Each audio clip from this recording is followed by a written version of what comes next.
আগে মজা করে বলতাম আমাদের হৃৎপিণ্ডে ৪টা প্রকোষ্ঠ আছে।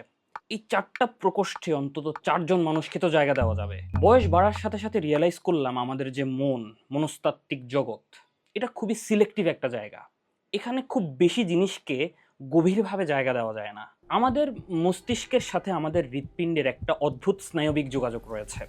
আমরা যা প্রতিনিয়ত ভাবি, আমরা যাকে আদর্শ মনে করি, আমাদের নিউরাল পাথওয়ে বা মস্তিষ্কের গঠন সেভাবে পরিবর্তিত হতে থাকে।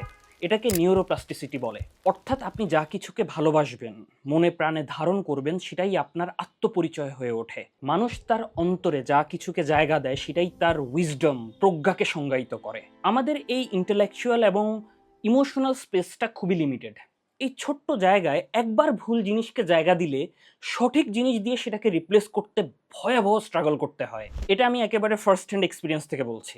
একটু খেয়াল করলেই দেখবেন মানুষ সচেতনভাবে হোক কিংবা অবচেতনভাবে তার মনের সবচেয়ে দামি জায়গায় সেলিব্রিটি, স্পোর্টস, ফুটবলার, ক্রিকেটার, অভিনেতা এদের জায়গা দিয়ে রেখেছে। এদেরকে মানুষ এমনভাবে ভালোবেসে ফেলছে যাদের জন্য তারা ঝগড়া করছে, একে অপরের মাথা ফাটিয়ে দিচ্ছে, ওদের সাকসেসকে নিজের সাকসেস মনে করছে। ডোপামিনের এই নেশায় আমরা যেন ভুলে যাচ্ছি আমাদের জীবনের মূল উদ্দেশ্যটা কি, আমরা কোথা থেকে এসেছি, কোথায় যাচ্ছি, কোথায় এর শেষ হবে। আরবিতে হৃদয় বা মনকে বলা হয় কলব। কলব শব্দের অর্থ হচ্ছে যা প্রতিনিয়ত পরিবর্তিত হয় বা যা উল্টে যায়।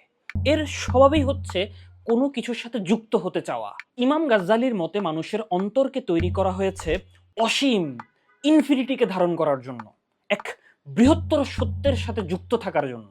কিন্তু যখন আমরা অন্তরে সসীম টেম্পোরারি জিনিসকে জায়গা দিয়ে দেই, তখন মন আর শান্তি পায় না, এক অদ্ভুত শূন্যতা গ্রাস করে। যতক্ষণ ডোপামিনের ইফেক্টটা থাকে ততক্ষণ খুবই ভালো লাগে, যখনই ইফেক্টটা চলে যায়, হায় হায় আমি কোথায়। সবচেয়ে ক্রাইসিসের ব্যাপারটা হচ্ছে হায় হায় আমি কোথায়, এটা অনেকে রিয়েলাইজই করে না। আজকের যুগে মুসলিমরা হয়তো মাটি পাথরের মূর্তি পূজা করে না, কিন্তু আমরা আমাদের অন্তরে এই ফ্যান্ডম, এই অবসেশনের অদৃশ্য মূর্তি বানিয়ে রেখেছি। এই অদৃশ্য মূর্তিগুলোই আমাদের চিন্তা, আমাদের সময়, আমাদের বিবেককে নিয়ন্ত্রণ করছে। দিন শেষে আপনি কার জন্য রাতের ঘুম নষ্ট করছেন, কার জয় উল্লাস করছেন, কার পরাজয়ে কাঁদছেন।